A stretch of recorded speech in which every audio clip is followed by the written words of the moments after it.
അപ്പം അങ്ങനെ ആ സമയത്താണ് നമ്മൾ ജാതകം എപ്പോൾ കുറിക്കുന്നു, കുട്ടി എപ്പോൾ വയറ്റിലാവുന്നു, അപ്പോൾ തന്നെ ജാതകമായി.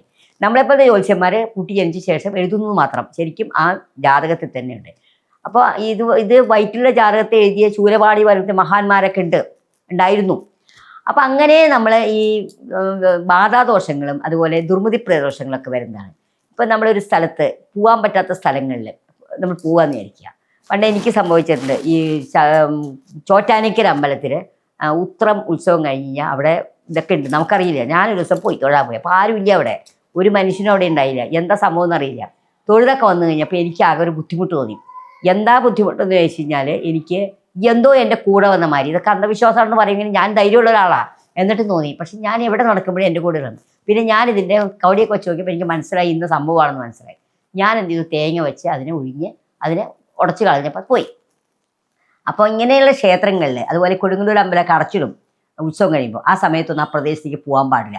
പോകരുന്നുള്ള പോകരുത്, ധിക്കരിച്ച് പോകേണ്ട കാര്യമില്ല. അപ്പം അങ്ങനെയുള്ള ഈ നെഗറ്റീവ് എനർജിയുടെ സ്ഥലത്ത് നമ്മൾ പോയി കഴിഞ്ഞാൽ വളരെ അത് മരിച്ച സ്ഥലത്ത് പോയി കഴിഞ്ഞാൽ നമ്മൾ കുളിച്ചിട്ടേ കയറാവൂ എന്ന് പറയുന്നത്. ആ നെഗറ്റീവ്സ് നമ്മളിലേക്ക് വരാതെ, അണുബാധ എന്ന് പറയും, സയൻസിൽ അണുബാധ പറയും. എന്തായാലും നെഗറ്റീവ് എനർജി ആ ഡ്രസ്സൊക്കെ മാറ്റി കുളിച്ചിട്ടേ നമ്മൾ കയറാവൂ. അപ്പം ഇങ്ങനെയുള്ള കാര്യങ്ങൾ ആ ഇതേപ്പടി കയറുക, ആ നെഗറ്റീവ് നമ്മുടെ വീട്ടിലേക്ക് വരും. അതേപോലെ ചെരുപ്പ് ഇട്ട് വന്ന് ചെരുപ്പ് പുറത്ത് പോയിട്ടേ കയറാവൂ. കാരണം ഈ നെഗറ്റീവ് എനർജി നമ്മുടെ വീട്ടിലേക്ക് വരും. മണ്ണിൽ കൂടി പലതും വരും, പല കാര്യങ്ങളും മണ്ണിലുണ്ടാവും. അങ്ങനെയുള്ള കാര്യങ്ങളൊക്കെ നമ്മൾ ശ്രദ്ധിച്ചു കഴിഞ്ഞാൽ നമുക്ക് വീട്ടിൽ നെഗറ്റീവ് എനർജി മാറ്റാം. ഈ ബാധകൾ ഇപ്പോഴും ഉണ്ട്, ബാധാദോഷങ്ങൾ ഇപ്പോഴും ഉണ്ട് എന്ന് ഞാൻ ഒരുപാട് ജാതകങ്ങൾ കാണുന്നുണ്ട്, അതിനകത്ത് ബാധയൊക്കെ കാണുന്നുണ്ട്. അതുപോലെ തന്നെ ഒരു കാരണവശാലും കുഞ്ഞെ ഉണ്ടായെങ്കിൽ വേണ്ട, അബോർഷനാക്കരുത്. അബോർഷൻ ഇപ്പം ക്രിസ്ത്യൻ സമുദായത്തിനൊക്കെ വിവാഹത്തിന് മുമ്പ് ഒരു കൗൺസിലിംഗ് ഉണ്ട്, അപ്പോൾ കാണിച്ചു കൊടുക്കുന്ന പറയുന്നത്. നമുക്കതൊന്നുമില്ല.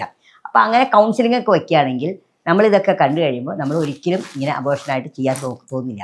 അപ്പം ഇങ്ങനെയുള്ള കാര്യങ്ങളൊക്കെ നമ്മൾ ശ്രദ്ധിച്ചു കഴിഞ്ഞാൽ വരുന്ന തലമുറയ്ക്ക് നല്ലൊരു കുട്ടികൾക്ക് ജനനം കൊടുക്കാനും നല്ല കുഞ്ഞുങ്ങൾ ഭാവി ഉണ്ടാക്കാനും എല്ലാം നമ്മളെക്കൊണ്ട് സാധിക്കും.